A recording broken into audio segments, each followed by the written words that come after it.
सारे हिंदुस्तान में आग लगेगी कि बाबा साहब अंबेडकर का अपमान कोई सहन नहीं करेगा।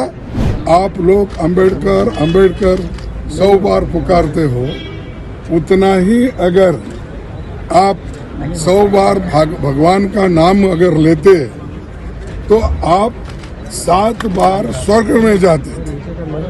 यानी बाबा साहब अंबेडकर का नाम लेना ये गुनाह है। हमने कल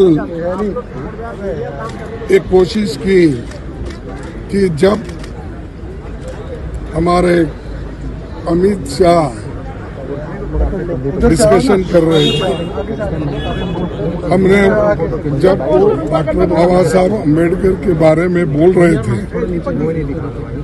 उन्होंने ये कहा था कि आप लोग अंबेडकर अंबेडकर 100 बार पुकारते हो, उतना ही अगर आप 100 बार भगवान का नाम अगर लेते तो आप 7 बार स्वर्ग में जाते थे। यानी बाबा साहब अंबेडकर का नाम लेना ये गुनाह है और उनकी बनाई हुई संविधान को विरोध करना उनकी मंशा थी। यानी वो क्या बहुत बड़े आदमी थे? आप भगवान का नाम लेने का काम नहीं कर रहे, अंबेडकर अंबेडकर बोल रहे, ये ऐसा उन्होंने बात किया। तब मैंने हाथ उठाया, तब उनको ईल्ड होने के लिए कहा, लेकिन मुझे वो मौका नहीं मिला।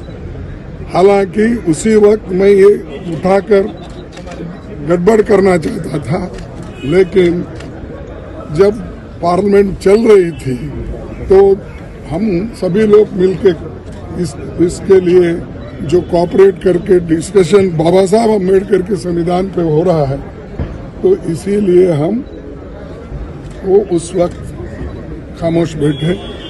और उसके बाद में जब आज शुरू होता कि सवाल हम उठाने के लिए तैयार हो गए। आज आपको मालूम है, सुबह भी हम पार्टी के सभी पार्टी के लोग एक होकर जो बाबा साहब का अपमान शाह ने किया है वो गलत है, इसीलिए वो आई डिमांड हिज रेसिग्नेशन। जो अपमान संविधान का करता है, बाबा साहब अंबेडकर का नाम लेकर अगर उनकी नाम अगर तुम बार बार लेते रहेंगे, इतना ही नाम अगर आप भगवान का लिए तो आप 7 बार हेवन जा सकते थे, यानी स्वर्ग जा सकते थे। ये कहना, ये बात कहकर बाबा साहब का अपमान किया, संविधान का अपमान किया।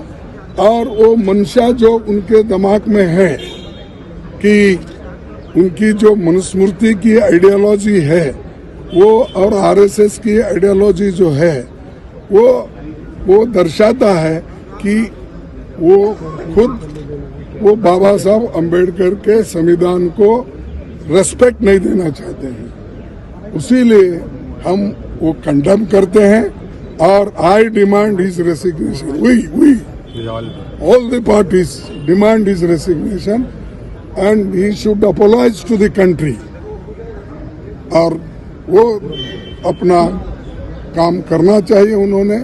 और इस ढंग से अगर वो बात करते रहेंगे, सारे हिंदुस्तान में आग लगेगी कि बाबा साहब अंबेडकर का अपमान कोई सहन नहीं करेगा। अगर उनको अपने जगह से इस्तीफा देना चाहिए और ऐसी अपमान कोई पार्टी, कोई देश का आदमी स्वीकार नहीं करता।